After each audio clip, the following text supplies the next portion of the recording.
Hello and welcome to the Villa Park podcast. It's me, Rich, and I'm back with a Bodymoor Bulletin special. Thought I'd do one earlier in the week this week. Quite a bit of Villa news to run through, a certain injury that we're going to have to deal with, transfer rumours of boardroom um, upheaval. So yeah, thought, and a bit of a loan roundup as well. Players doing well or otherwise not so well on loan. So thought we'd go through that. So get involved in the comments, whatever you think I've spoken about. If you've got a view on it, please get involved. Have your say in the comments. And as always, please do like the video, help spread the word. And if you haven't already, please do consider subscribing to the channel to help us grow. So first of all, let's talk about Boubacar Kamara. I mean, what can we say? Out for over a month, potentially going to miss 5 games. It's a real tricky one because what do we do about it? Is Leander Dendoncker going to become fit? I know he was out for personal reasons or a slight injury on the weekend. Maybe it's not serious, but is he the answer? Is he going to be able to get back to full fitness? Is he going to be able to? He's certainly not going to be able to do what Kamara does, but he does seem like the natural replacement. Is Callum Chambers came on Saturday, obviously didn't do great, but it's the first time he's been asked to play that for a while. So is he going to get used to that position? He's quite good on the ball, although his passing didn't suggest that, first of all, when he came against Crystal Palace. But could he be the answer? Or is it a case of McGinn dropping back? We've seen McGinn having his best spell for Villa for a very long time further forward, and it would seem a shame to disrupt that. But we know what John McGinn's like. He would do what he could for the team. So yeah, it's three potential options. We've also got young players. Arjun Reiki, could he come in and do something? I'm not so sure about that, but you know, Emery sees them in training. You let me know what you think in the comments. Who seems like the best option to replace Boubacar Kamara at what is a potentially vital time for the season for us to hopefully push on up the table? It always seems to happen to us, but you know, we've got to get through it, and I'm sure Emery will have a plan. Second of all, boardroom upheaval. We've heard rumours about Emery wanting a director of football or a new director of football or technical director, should we say. And there's rumours of various approaches from Spanish clubs. Real Betis, I think their director of football is being approached. Barcelona's ex-director of football potentially approached as well. Does that spell the end for Johan Lange? Does it mean he'll go into a different role? By all accounts, didn't have the greatest relationship with Steven Gerrard. I think there's a better relationship with Emery, but obviously Emery seems to have the final say on transfers. Was he happy with what he got or didn't get in January window? And, you know, is he wanting to really push that forward moving into, you know, pre-season and make sure he gets who he wants to get? So that's going to be an interesting one to see.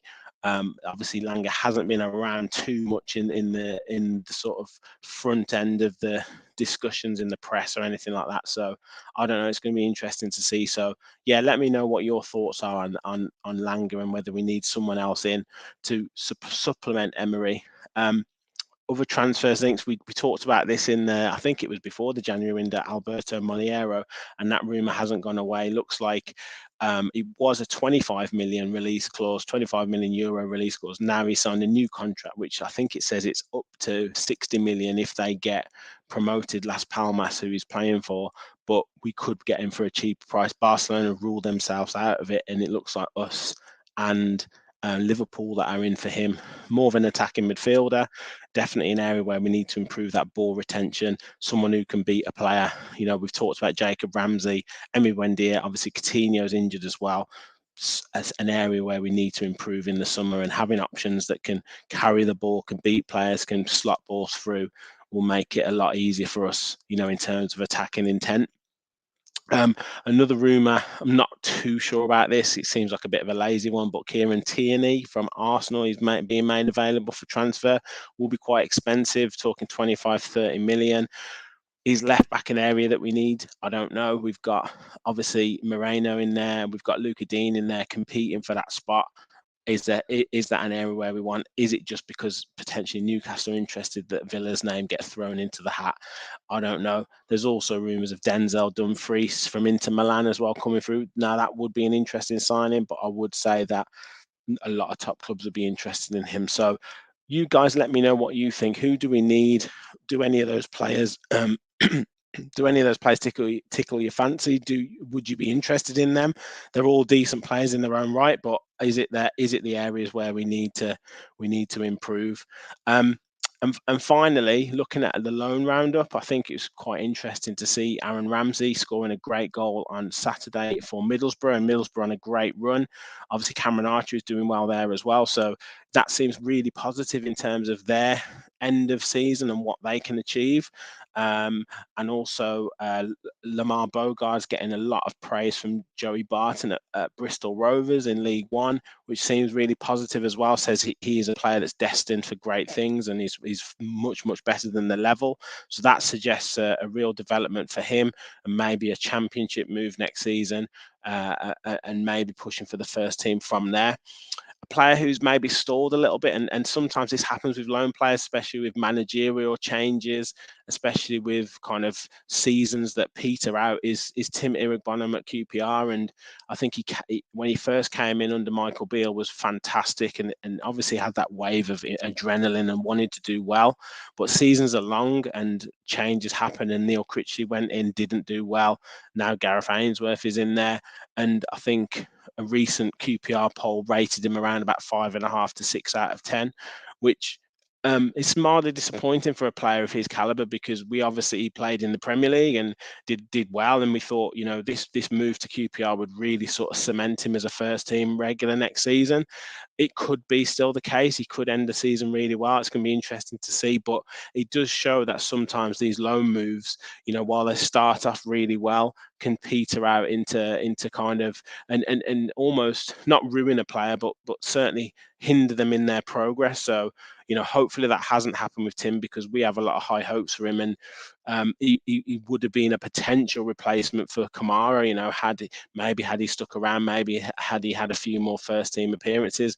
That's not to say that the loan move wasn't a good option for him, but hopefully, like I say, he can end the season well and push on. But again, please do let me know in the comments what your thoughts are on our loan players. How has anyone else taken your eye? I know Philogene Bidet scored another goal for Cardiff the other day, which looked excellent. Is he an option moving into next season if he can maybe improve that physicality, maybe kick on again? But also the encouraging thing is these players are doing well. They'll attract transfer fees, and that's another thing that you want. If they're not going to get in the first team, if you can notch up 5, 6, 7, 8 million for 2 or 3 players, that's 20 odd million that you can spend on another player. So, it's all good. It's all good them going out and getting experience. But yeah, let me know in the comments what your thoughts on some of our loan players, and are they good enough to cut the grade for Villa moving forwards?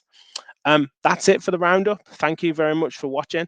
As I said at the start, please do leave a like. Please do consider subscribing, and do comment your views on what your thoughts are moving forwards.